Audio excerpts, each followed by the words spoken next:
గారికి PO ITDA Parvathi Seethampeta and ఇక్కడికి విచ్చేసినటువంటి అధికారులు అండ్ ఇక్కడికి విచ్చేసినటువంటి ప్రజలు అండ్ అధికారులందరికీ కూడా పేరు పేరున నమస్కారం. ఇంత పొద్దున టైంలో ఎర్లీ మార్నింగ్ ఎప్పుడు కూడా మనం లేవం చాలామంది, అలాంటిది ఇలా అసెంబ్లీ కూడా అవ్వం. కానీ కేవలం ఏంటంటే మన గౌరవ ముఖ్యమంత్రి గారు, ఉప ముఖ్యమంత్రి గారు ఇచ్చినటువంటి పిలుపు మేరకు యోగాంధ్రాన్ని ఉద్యమం కింద చేయబోతున్నాం.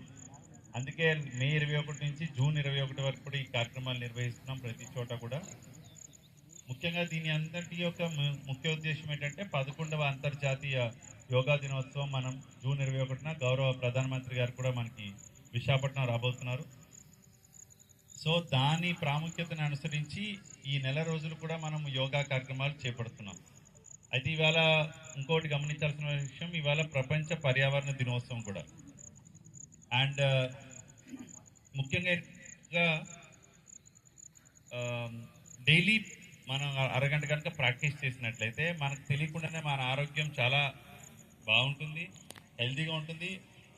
ఫిజికల్గానే కాకుండా మానసికంగా కూడా చాలా బాగుంటుంది. ఇందాక గురువుగారు ఒక మాట చెప్తున్నారు, ఎంత బాగుంటుందో అన్నప్పుడల్లా నాకు చాలా బాగా నవ్వొస్తుంది.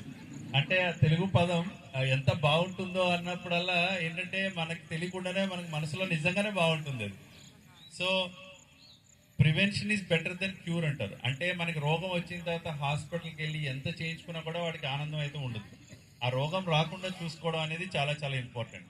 సో ఈ యోగా ఏంటంటే మనకు తెలియకుండానే మన ఆరోగ్యంలో, అంటే మనకు తెలియకుండా మన బాడీలో హార్మోన్స్ ఇంబ్యాలెన్స్ ఉంటుంది, రకరకాల ఆర్గాన్స్ యాక్టివిటీస్ ఉంటాయి.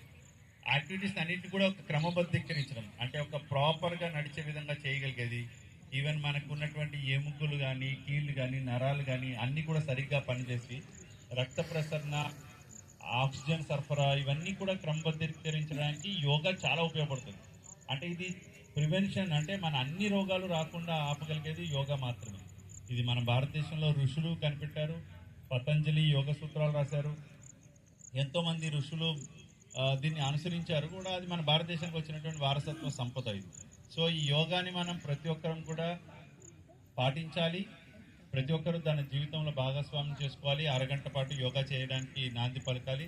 మన ఎమ్మెల్యే గారు కూడా ఇందాక చెప్తుంటే నాకు అదే సంతోషం అనిపించింది. అంటే ప్రతి ఒక్కరు కూడా యోగాని కొంచెం మనం విడిచిపెట్టాం, మళ్ళీ యోగాని మనకి దగ్గరికి తీసుకొచ్చారు రాష్ట్ర ప్రభుత్వం ఈ యొక్క కార్యక్రమం ద్వారా.